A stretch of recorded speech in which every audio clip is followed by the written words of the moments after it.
episode of Yesshift. It's just me this time. I'm Steven. This is another Steven's Venue Adventures episode. And this time I'm going to be reviewing, talking about the John Anderson and the Band Geeks show that I attended this past Thursday night. I've been doing a lot of things in between, so it almost feels like it was a separate reality because of how relaxed it was, that event. But I will give spoilers, a spoiler warning, I should say, before I mention the set list. I'm going to try to talk about the show overall and describe how the experience was, and then whenever I talk about the songs, I'll give spoilers. I'm still figuring out if I want to do the whole thing in chronological order, talk about the place, then the set list, and then what happens after the show, or if I want to talk about the after show, meeting the band and hanging out with them, talk about that before talk about the set list, but we'll see. Like I said, a lot's been going on, but I'm here, glad to be here. Tell me where you're watching from. Have you seen John and the Band Geeks yet, either on these last couple shows? This was just their second show of the tour, or have you seen them on any of their previous legs of touring? So this venue, the Grove of Anaheim, was one that I had been to 7 years ago when I saw Yes on their 50th anniversary tour. It was a show that Dad and my brother Alex went to. It was after my college graduation, so it was very eventful, really cool set list that they played then, and it even got to get stuff signed by them. But the venue seems to have changed a little bit. I remember there were tables where people would be served dinner, and it felt like a more dine-in type of place. And now it's just chairs in front of the stage. I see Darlene Shepard tuning in from Asheville, North Carolina. Yeah, thanks for tuning in. And it was so I think they have changed the venue a bit. Hang on, let me adjust this over here. All right. Yeah, so I think they've changed it in the 7 years since we saw it, and this time around it was just me at the venue because Dad was on his birthday trip to Las Vegas and back, but it was still a really cool experience. I really enjoyed this concert, and for food, I got there like a half hour before the show started, so I got this hibachi bowl, got a blue Powerade, and I got a thing of Sour Patch Kids, those sweet and sour gummy looking things, but I didn't have that until after the show because the hibachi bowl was filling enough. And I have pictures that I'll share of the concert in a little bit, but I was sitting in the third tier, close to the aisle. Although going inside, it felt like a little bit of a maze, at least from my perspective, because you had to go through the door, and then you could go left or right to the hallways that are on the side and walk through. And then I didn't realize until later that further in the back, as you enter in and go into the hallways, like there's like these routes, I guess, where you could like go to the middle and down the aisle. So I felt a little bad that I came in from the left side and had to like walk in front of all these people sitting in the row. I was trying my best not to bump into anyone, but yeah, I made it to my seat pretty much the as the band was getting on the stage. The lights had gone dark the moment I got into the row, so it was even more um, worried about like bothering people. But got to my seat. There was a little bit of music that played on I guess on the intercom or whatever, or the pre-show music. It sounded new agey, but it didn't sound exactly like something from Elias. I wondered if maybe it was a Vangelis piece or maybe just something similar. Bella Lucreci over on YouTube was like, "Woo!" Yeah, that was very much the energy at this show. People were applauding, very impressed about the performances and just really loving the show. Like people would keep standing up after each song, so I'd be like, "Oh, do I have to stand up as well?" Because otherwise I can't see because of the view. The rows felt pretty much leveled the same way. It didn't feel like they were escalating height wise. I think that would have made it a bit easier to see at times, but thankfully there were these video screens. There's one on the left of the stage, one on the right of the stage, up on the walls. Different from the video walls that Dad and I saw when we saw them play in the round in Phoenix last year. Back then the video walls would show these graphics that were 3D animated and seemed Roger Dean inspired, but not Roger Dean's actual works. There'd be similar type of imagery, and some of that was on these screens as well. But what I really liked was that these screens would also show the band. There are these cameras pointed at the band while they were performing, so you would see the individual performers. Matt Beck, who's playing guitar on this leg of touring, very prominent on this on the screens from what I remember. And sometimes they would overlay the graphics over the band members that were being showcased. So it does make me wonder, if this type of thing goes on at this show and at other shows, and if they decide to make a DVD or Blu-ray of this, would it have to have the graphics in those instances, or would they use alternate shots from a different camera? Like, would it be kind of like Symphonic Live where you could get the option of seeing with or without the graphics? I don't know, but some of the graphics felt like stuff you would see on some of the videos on John Anderson's YouTube channel. I do remember there are these glowing butterflies at certain points, some water, snowy mountainside, floating islands and landscapes and all sorts of things, 3D animated, some of those. But for the most part, I was more interested in seeing the band members. The visual imagery can be interesting, but I think Dad would agree. Like, we're there to see the band. I see Bella Lugrisi saying at the Madison Square Garden for the 35th anniversary tour, I don't think anyone sat down for the whole show. Yeah, I think there is an audience shot recording of that concert over on YouTube. I remember watching that way back in the late 2000s. And it was, a very solid performance there from what I could tell. I see someone is tuning in from Rome, Italy. Otrebor Onisru. I hope I pronounced that correctly. I wish I had $1 for every time I said I hope I pronounced that correctly. I'd probably be super rich or something, or maybe just I don't know, like hundreds air, like, so not too rich. But yeah, I definitely prefer this style of incorporating the videos that show more of the band members.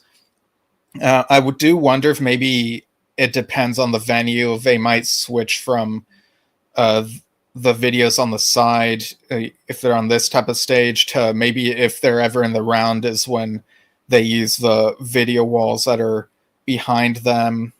Um, but yeah, I think everyone just wants to see the band for the most part. Um, oh, Bella Greasy says big love at Drum Talk TV. Yeah, we are simulcasting this on Drum Talk TV and Yesshift, and yeah, really appreciate the followers and fans and such.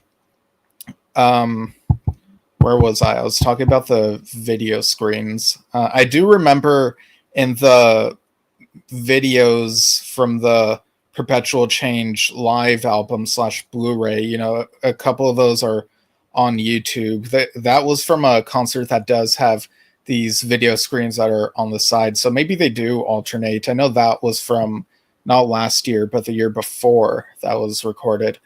Yeah, I do wonder how many of these they keep the footage of. I see Rohan78 over on YouTube saying, yes, 1975 Madison Square Garden. Wow, that's way, way back, 50 years ago. Yeah, that must have been an impressive set list, especially if it includes, if it's anything like QPR, which is coming up on 50 years next month, maybe Gates of Delirium and Ritual, just amazing stuff. So yeah, the vibe was great. People were really into it. There was a good mix between old and new songs. Again, no spoilers yet. I'll give a warning, but it does. I did notice there were a couple people, like just a couple, who got up during the newer material. So I get the vibe that a bunch of people are there for the familiar material, or I don't know what the percentage is. Maybe it could be half and half, or it could be a third want just familiar, 2/3 want familiar and new. But people were into the newer stuff as well, so I really appreciated that balance there. They were interspersed with each other, so it wasn't quite what we'd been hearing, the Yes Hour and the True Hour, but I think it was smarter to mix them up in between so that there'd be more variety and you wouldn't have people who are unfamiliar with the new album being like, huh, what's this? And being maybe, I don't know, like there were some people who were definitely waiting for the songs that they always love hearing, but there were also lots of people who were really into the new stuff and cheering, applauding. It was great. So yeah, I think I'll go ahead and talk about the. I don't know. Should I talk about the set list now, or should I talk about the after show first and then the set list? Um, I do. Yeah, chime in if you're watching live and let me know what you'd prefer. I do remember during the intermission, when I was in line for the restroom, someone came up to me and said, "Has anyone told you that you kind of look like the bass player? Like Richie Castellano?" And yeah, like nobody's ever told me that, but I can kind of see it. I see Bella Lugrisi says, "Rejoice forward at this feeling. 59 true summers long." Is it 59? If you're going from when Yes started, I think it'd be 57 now. Rohan says Chile, New York, New Jersey. Okay, so I've seen a bunch of shows, but yeah, I assume lots of you already know the lineup, but of course you have Bella says bad math 57.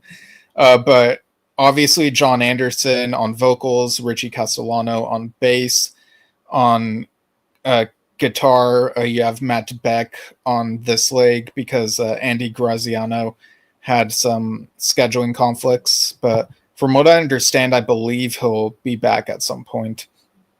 You have Andy Ascalese on drums, Chris Clark on keyboards, and you also have Phil Castellano, Richie's cousin, on keyboards. Robert Kipp sat this one out.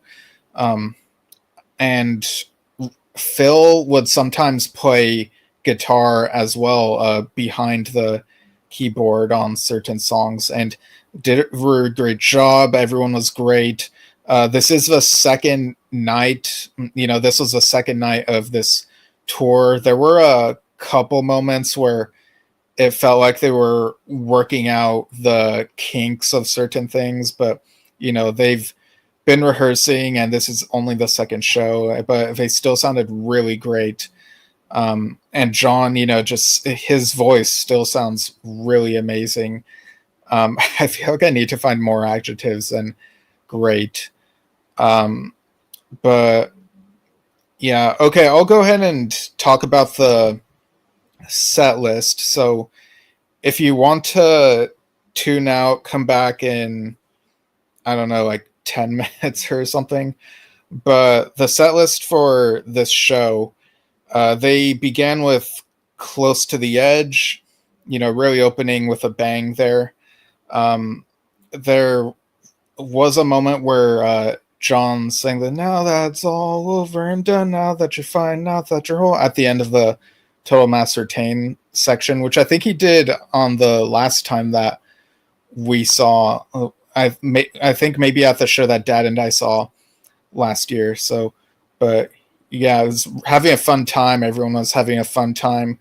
And it was just sublime. The choir, the band choir, their vocals, the backing vocals, I could hear very clearly here, perhaps more so on, on this performance of Close to the Edge and on some others that come to mind on some live releases and such.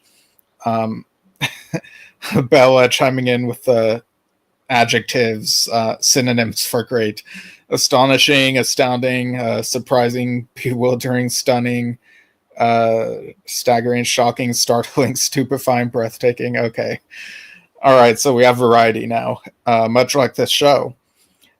So Close to the Edge, even though it's been played by this band and by Yes various times, it's still such a treat to hear. Then we get to Perpetual Change. That really got my foot tapping to a point where there were points where I was tapping my foot, but also worried about, because the chairs feel so close together, these seats rather, that whenever I was tapping my foot, I was kind of self-conscious, trying to make sure it doesn't bother the person sitting next to me.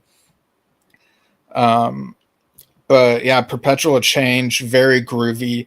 I think there was a moment where there's like maybe an extra take of "You'll see perpetual change" when there would normally be maybe one less. I could be wrong. Anyone who's been to the show, let me know if I'm mistaken. But a very solid performance, really captures the sound that we're used to for the song.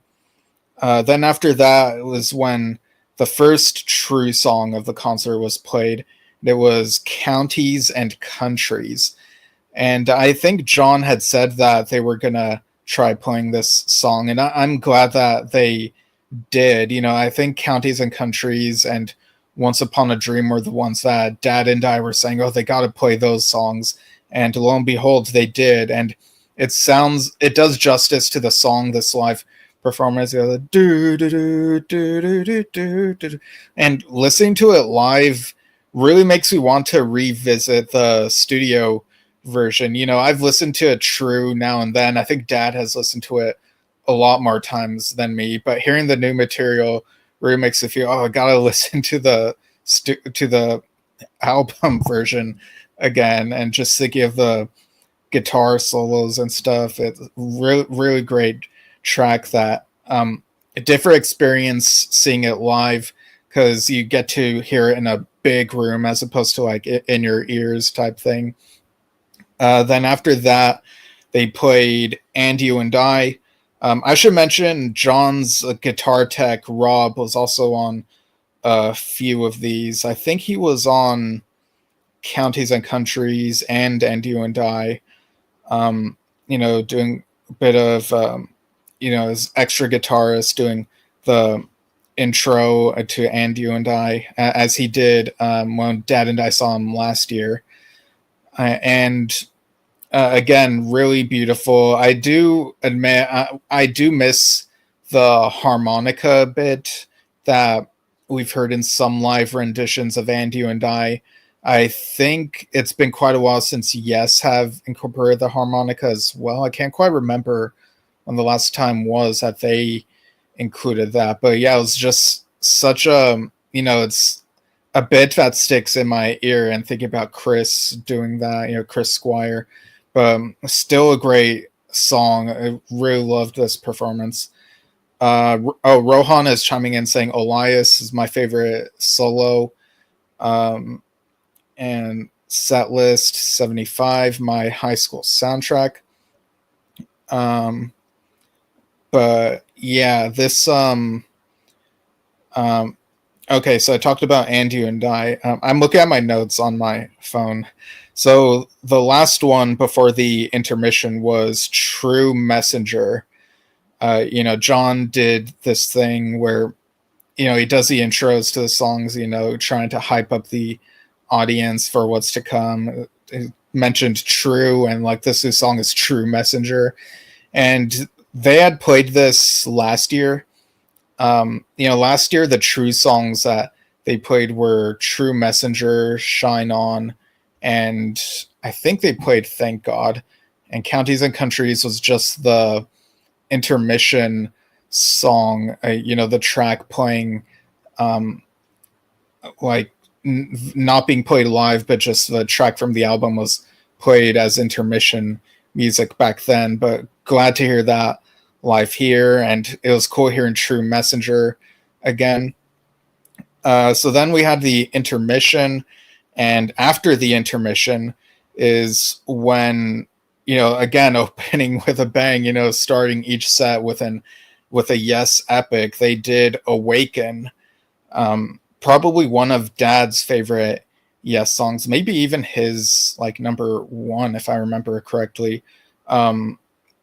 Although the next one after this one might be his number one, I've Seen All Good People. No, I'm kidding. That's not his number one. It's a little joke we have here on the show.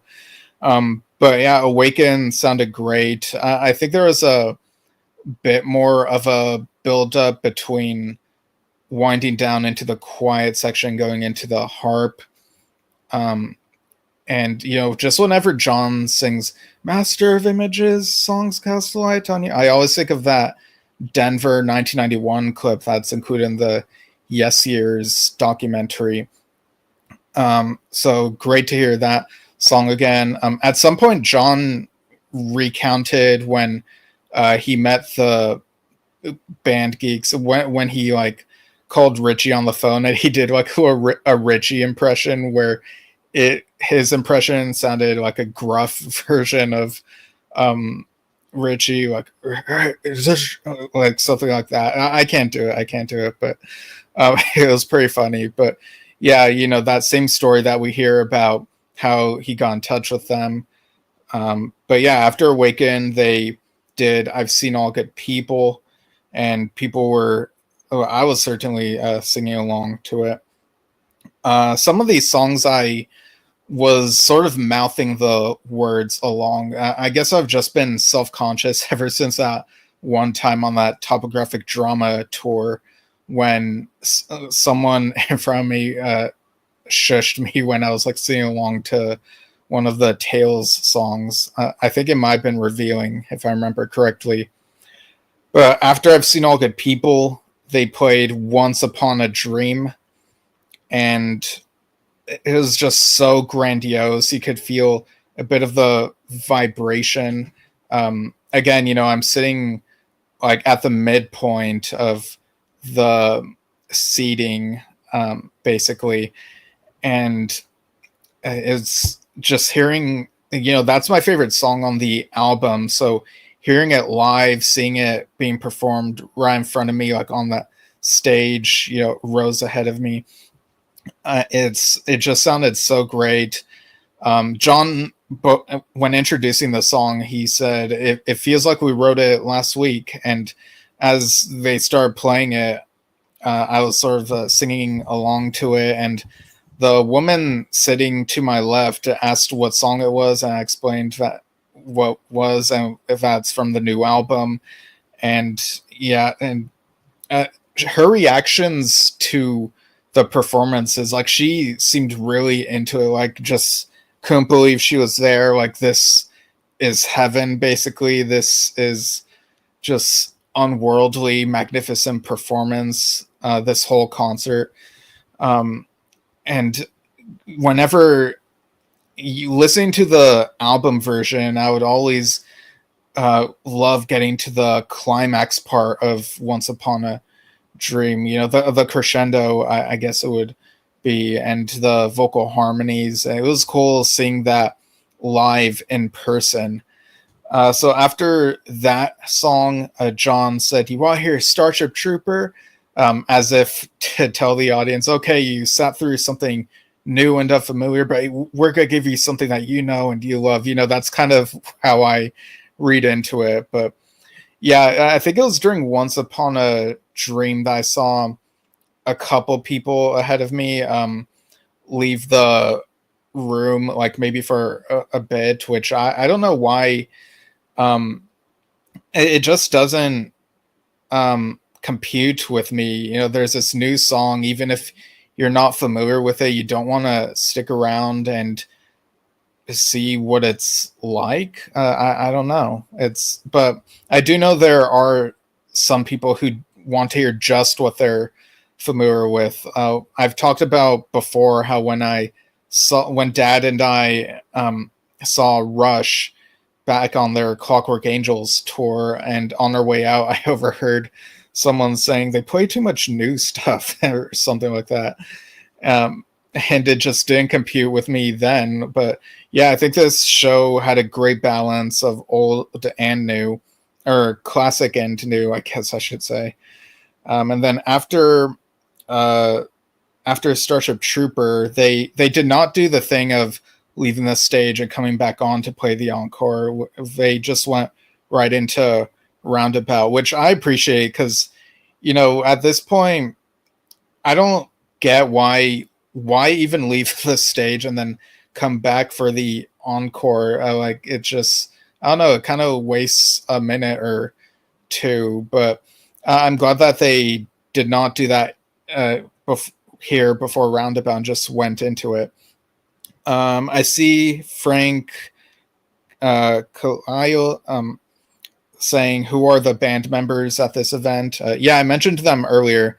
Yeah, John Anderson on vocals. On bass, you had Richie Castellano. On guitar, you had Matt Beck. On keyboards, you had Chris Clark on one of the keyboards, and you had Phil Castellano on the other set of keyboards, but also sometimes playing guitar behind them. And you had Andy Ascalese on drums, and you also had John's guitar tech, Rob, do a bit of guitar on a couple of these songs as well. But yeah, Roundabout was solid, and everyone was John said, here's something for you all to dance to, and so you had people standing up and they'd be clapping along at certain points, and I did see a bit of like swaying, like dancing type thing. So pretty much most people were standing during that song, from what I remember. So a great audience, great performance. Everyone just seemed like they were in awe, from what I could tell. And so afterward, I went to the after show. I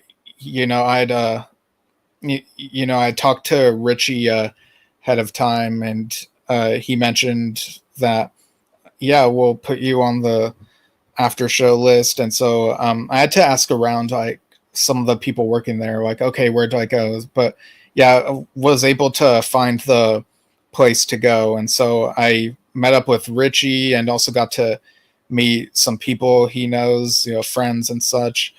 Frank, tuning in from Facebook, says, so excellent. We were playing Roundabout. Pretty tough sing. Okay. And there, I helped take a couple pictures, like group pictures that they needed help with. And then we went inside, and it was like this small room where, and I do have photos. I'll show them in a moment. I just remembered.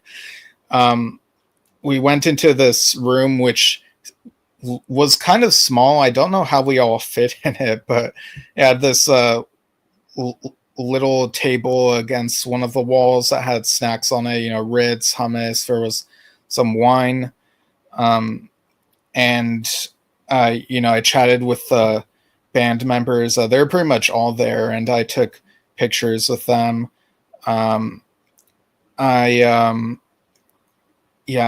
go ahead and show the photos. Like, might as well now. I have this folder on my computer, and all I have to do is just present them. And make sure I got the arrow stuff correct here.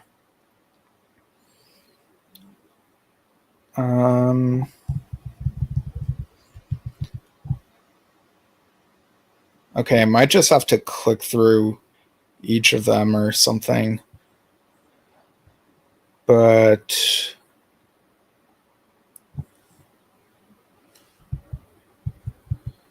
yeah, I'm trying to do the left arrow, right arrow thing. But okay, so bear with me. I'll just present them one at a time, and I guess describe them for anyone listening via audio. All right, so this first one is the exterior of the Grove of Anaheim. So you see the building, and it says Grove of Anaheim welcomes John Anderson and the band Geeks.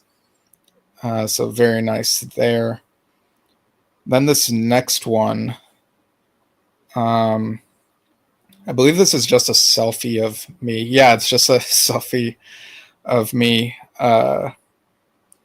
just smiling, wearing my John Anderson and the band Geeks shirt. You can see a couple of trees in the background there.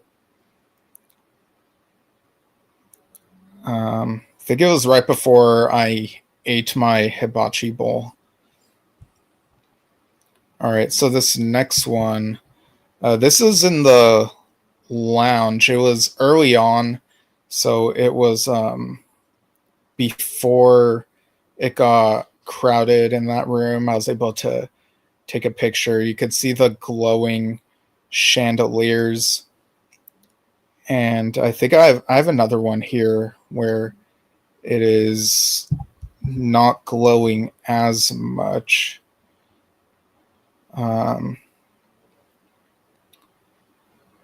Yeah, because I think with the settings on my camera, I was basically using my iPhone to take these pictures.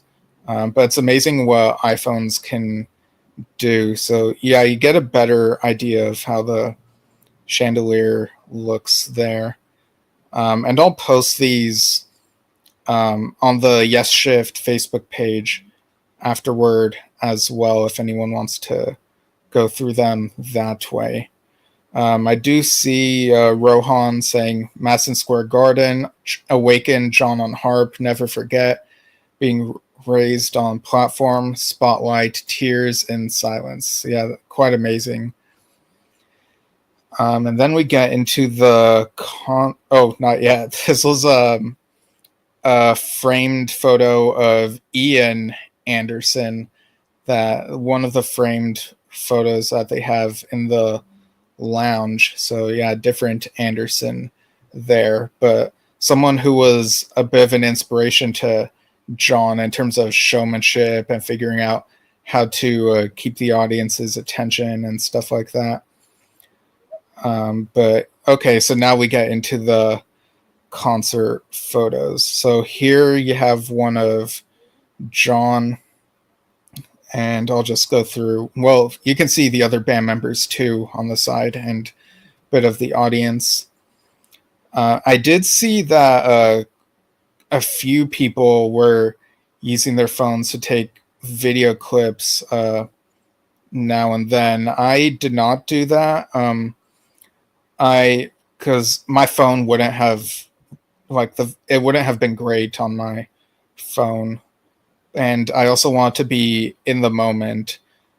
So I would take these photos occasionally when uh, it would not rob too much of the moment for me, if that makes sense. So you could see a bit of the graphics. I was trying to take this one um, when Matt was on screen, and that was just too late. That happened a couple other times as well. I was trying to get a good one of Matt when he was on screen, and then just the timing was just I was cursed when it came to the timing, I guess. Here's one of some of the band. You could see Phil, Matt, John, Andy's there on the drums behind John.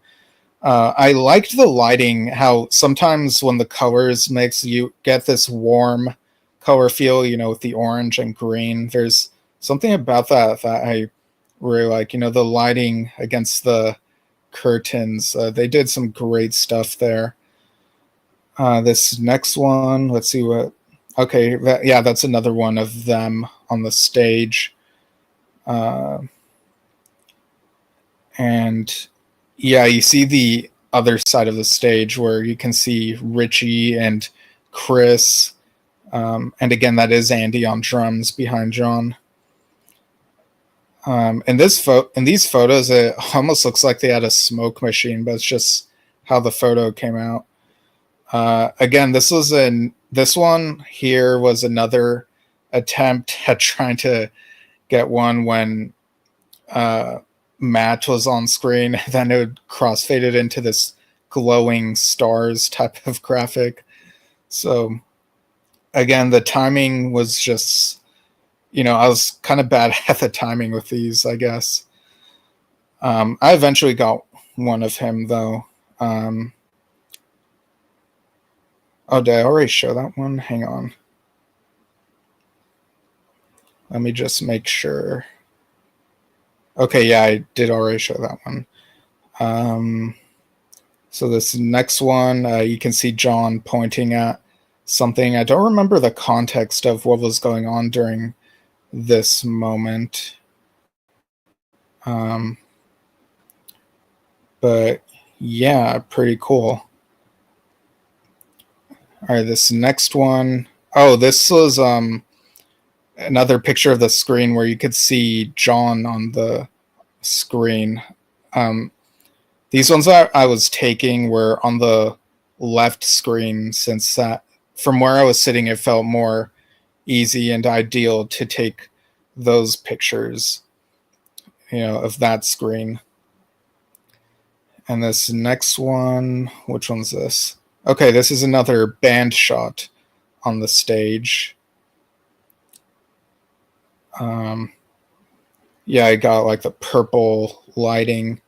This, in some ways, came out clearer than some of the others, except for John with the spotlight on him. Let's see how this next one turned out. Yeah, this probably sounds kind of tedious if you're just listening to the audio, so I do apologize for that, but I'm just making sure I get through all of these. I didn't take too many, so you won't have to be sitting for too long. But yeah, this is another purplish one where John came out better, I think because I adjusted the settings on my phone. This next one, what do we have here? Okay, so this was one where I finally got a shot of Matt. And I should mention we are interviewing Matt on Thursday at 6 p.m. Pacific. So he'll be live with us on Yesshift on Facebook and YouTube, and he'll also be simulcast on Drum Talk TV. And it's going to be a great conversation. We're going to be talking with him about what this whole experience was like for him, filling in on guitar, what his experience with Yes Music is, listening to Yes Music, because he is definitely a fan. Like, he loves Yes Music, and he's also done a bunch of other things. So we'll get the inside scoop with him, I guess you could say.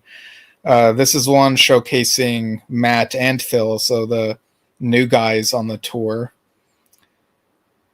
And yeah, like they were on the screen there.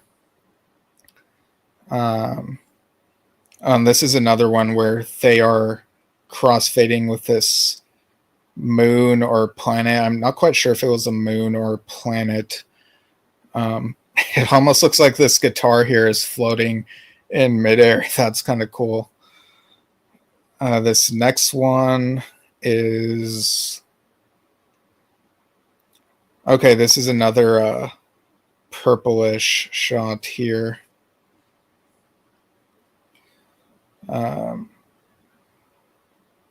Yeah.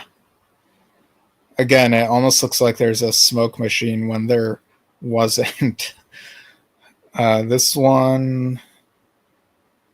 Yeah, this is another one where it looks like there's a smoke machine. Bella's chiming in saying it's Earth, so yeah, maybe it is Earth on the screen.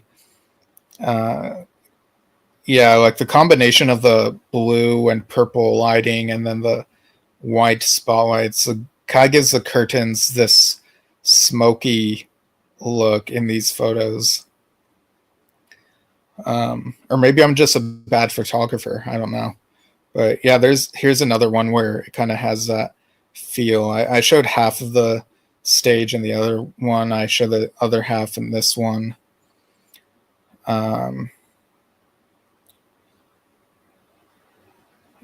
And okay, which one is this? Okay, but yeah, I'm still going through these, but chime in if you're planning on seeing this tour. Which city are you seeing them in? Because if they do come near you, you should definitely go and see them. It's a fantastic time. Like we've got great opportunity to hear Yes Music and music from the album True. John Anderson and the band Geeks music. This is a cool one. I see Matt on the screen, and he almost looks like he has a halo here. Yeah. So you got, I guess, the Earth, and you have like this halo-looking thing, or maybe it's like a star. Maybe it's a pretty cool effect there.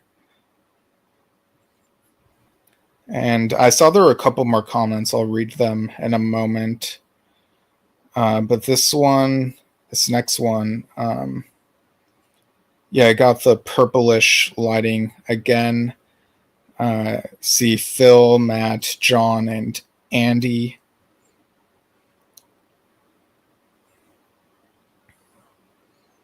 And this one has a more bluish lighting, but it's another one of the screen. I think this is when they finished Roundabout and were waving, before leaving the stage. That sounds about right. And this is from right after, getting a stage shot of them, as they're about to leave the stage. You see the whole lineup there.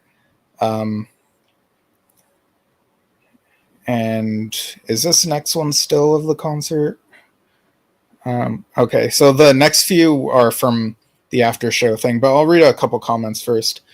Bella says, cool that they changed up the stage and is seeing them May 16th at Westbury. Okay, so you got a bit more than a month maybe month and a half ish before you see them. But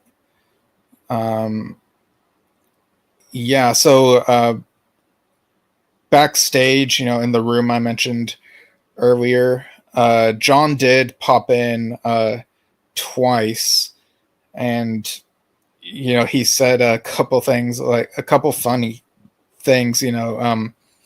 Someone asked him if he wanted a drink, and he was like, "Oh no, yeah, okay," and they handed him.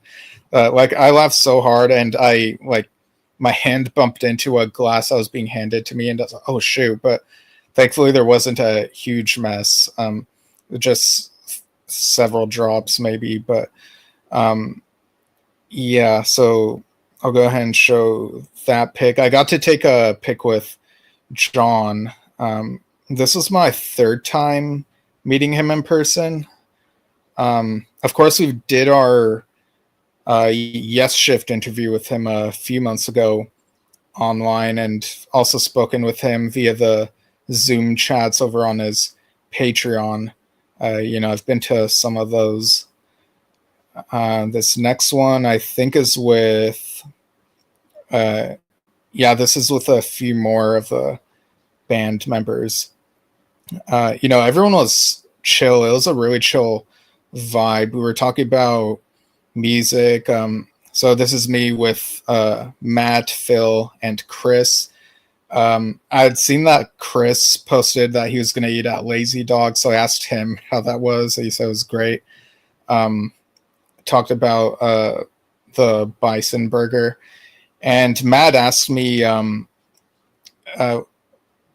I got into, how long I've what did he ask me? Oh, he asked me if I listened to other prog bands like King Crimson, and so I listened to I've told this story before of how I listened to other prog bands like 2007 2007 was when I got into Asia, and then 2008 is when I listened to the other prog bands that were related and not so related, and got into the big ones. So yeah, I mentioned all of that. It was a cool conversation. This is one with Andy. I was asking each of them, like, do you want to take a selfie? And it feels so weird asking that question, because I don't know, the word selfie doesn't feel very dignified, but we're just hanging out, having a cool time. And this one was with Richie. And he had gone to Galaxy's Edge, I think, the day before or something.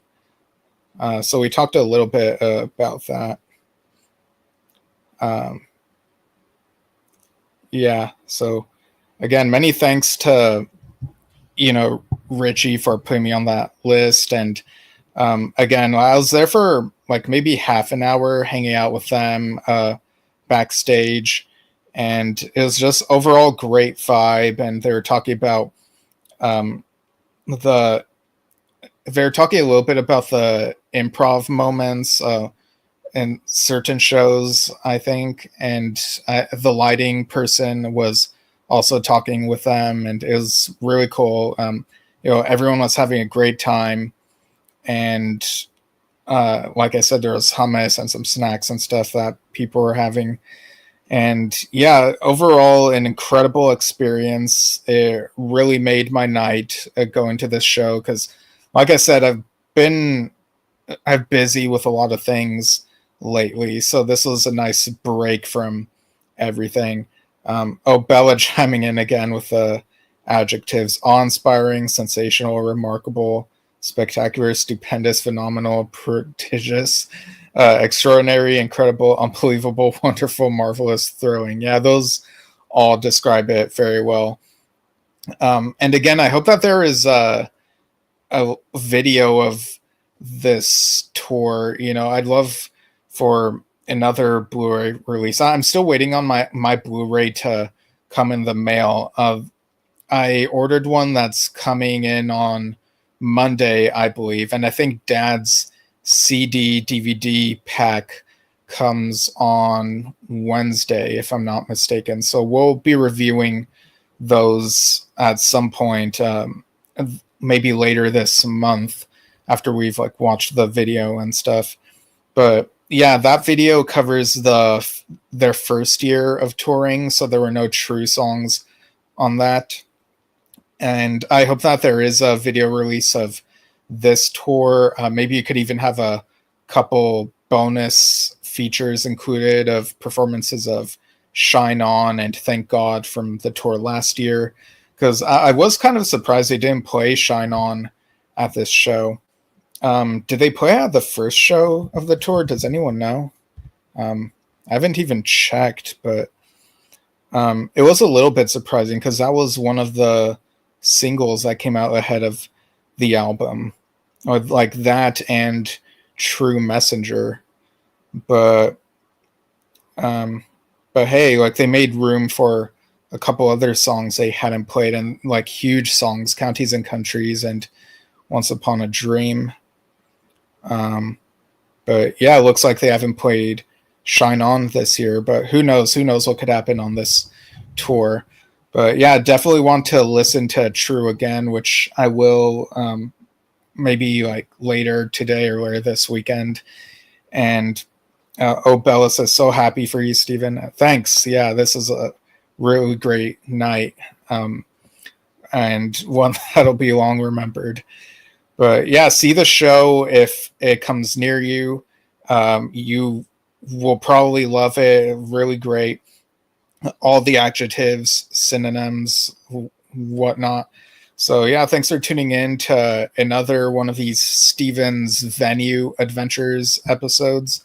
The first one of this year. This was the first concert that I've attended this year. You know, there were a couple other local shows I thought about going to, but then I wasn't like feeling in the mood. So, but hey, this was a pretty good first concert of the year, and I'm going to a different concert later this month, so that's not too far off. But yeah, thanks for tuning in. Dad and I will be back next week. Steve Howe's birthday is coming up, so we'll do a Steve Howe birthday episode on Tuesday at 4 p.m. Pacific, I believe. I think that's still the case. I'm just checking. Okay, so yeah, and on the 10th is when we have the interview with Matt Beck, and that'll be cool, 6 p.m. Pacific. So yeah, just follow us at Yesshift on Facebook and YouTube. Search Yesshift in podcast apps, you'll probably find us.